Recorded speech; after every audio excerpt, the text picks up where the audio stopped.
The tragedy unfolded in the center of the town of Nieuwegein in central Netherlands. A 29-year-old Syrian immigrant suddenly approached an 11-year-old girl. He pulled out a knife and stabbed her more than a dozen times. People immediately called emergency services, but it was too late for rescue. This has shocked us all. The girl's parents are heartbroken, but so are we.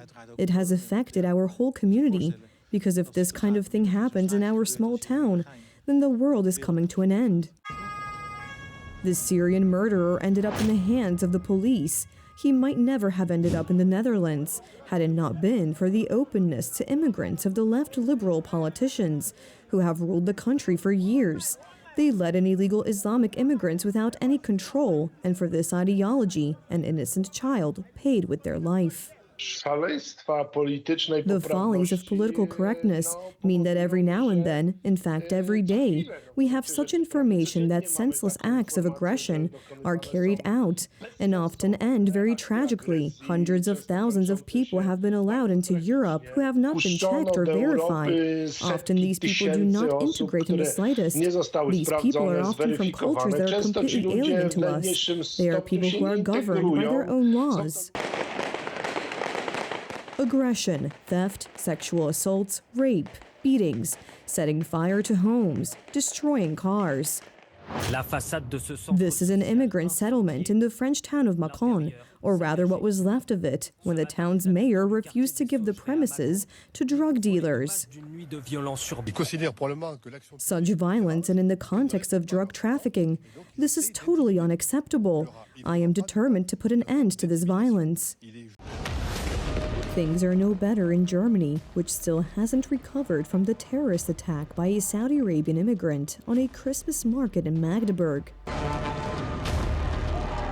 But it was the German authorities, Chancellor Angela Merkel and her successor Olaf Scholz, who brought this fate upon their countrymen, but also upon the people of Western Europe, by ordering the unreflective admission of Islamic immigrants, without control and without restrictions. The effects are frightening. Germany began to bring in, on a massive scale, from various Arab countries, a population with increasingly radical views. This issue has become a fundamental threat to the security of Poland as well. Let's realize that this is the policy that was pushed by Tusk and by Merkel. This was the foundation of their thinking.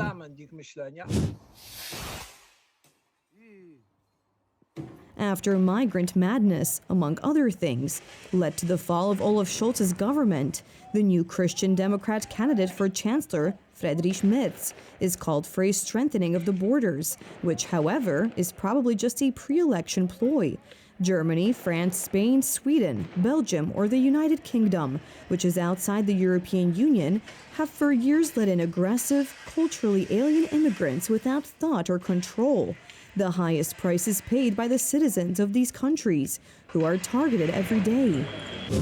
I believe that the German public expects the asylum issue to be taken seriously and a real change in migration policy. The problem is that real change in countries that have voluntarily allowed illegal Islamic migrants to terrorize their own citizens may be too late.